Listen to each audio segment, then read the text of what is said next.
સુણવા સંત કોઈ ડોલા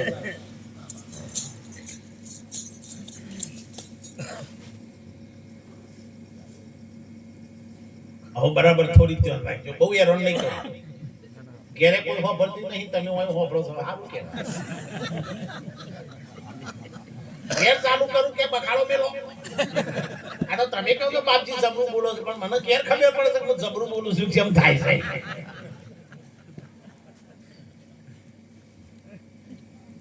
બનાવી શું કહેવાય મંદિર વાપે બહુ અને એમાં બિહારી શું કહેવાય મૂર્તિ શું કહેવાય બોલો ગભરાયા નહીં મૂર્તિ બિહારી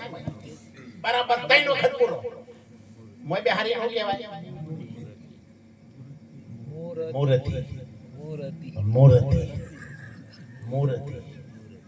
મૂર્તિ આવો ફેર કોઈ નહીં ખોલા ઘણું આ લેતો હે આ મૂર્તિ મૂર્તિ મૂર્તિ અને એટલે કહેવાય છે આ રીતિ આ રીતિ આ રીતિ તાણે કહેવાનું કે જય અંબે માં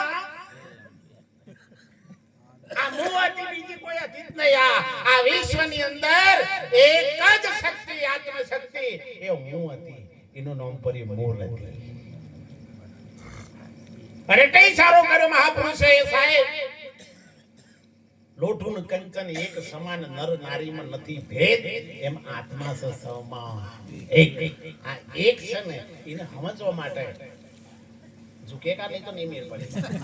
ગણાવો કે નહીં ઝુકેગા હું લઈને જઈએ આ તો ઝુકાઈનું કોમ છે પહેલા અને આ જેસલ જેવો બારવટીયો ઝૂકી ગયો તમે જો જો આવું હરિકીર્તન થતું હતું ભજન થતું હતું ને એટલે જેસલ તો જો ને એટલે જેસલ ગણો માથું નમાઈ ગયો કે મારું બેટું બધા મારા જવાથી બજાર બંધ થઈ જાય છે પણ હું આઈ કે મારી બજાર બંધ થઈ જાય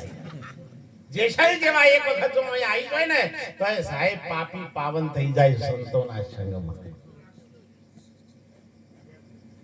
અરે એનો આ દેહ પવિત્ર થઈ જાય સાહેબ તમે જો એ જેસલ પાર્વતીઓ સાહેબ ગમણમાં હંતોણો તો અને મારા સંતો એને બહાર કાઢીને તમે જો પ્રગટ કર્યો છે જો હંતોણો તો જેસલ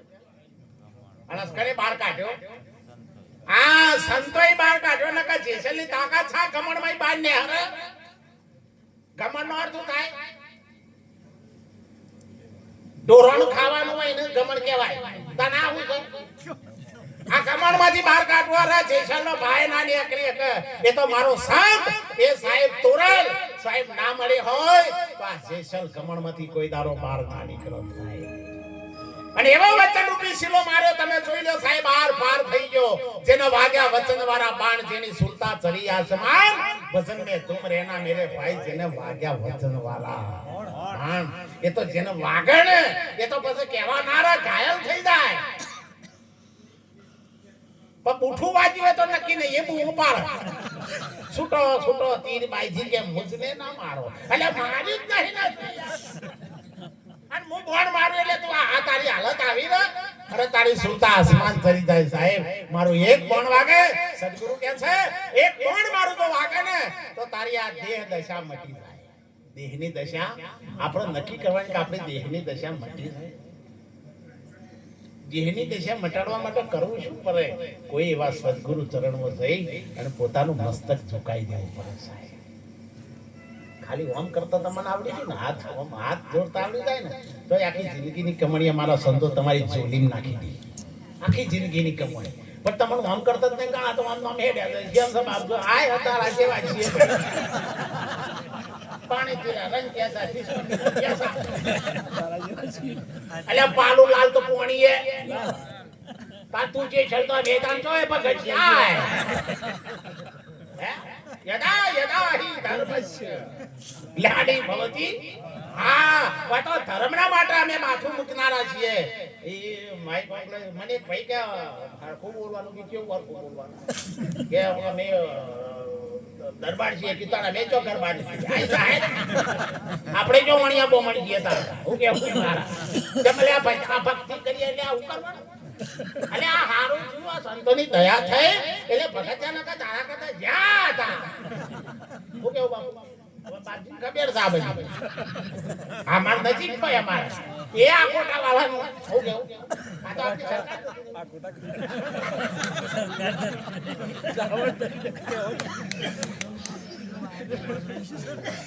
શિવભાઉ કેવું બધા જુમા જોગી એમ ભેગા થયા અમારા. આ તો બાપુનો વટ હતો ભાઈ. અમે અવસ્થા અસર કરે, અવસ્થા દરેકની અસર કરે. અને અમે તો એમને પ્રાર્થના કરીએ છીએ કે તમે આટલી ઉંમરે પણ સારું ભજન કરો છો, આટલો સુધી આવો છો. અમારો તો મારો બેટો પંચર પડે છે.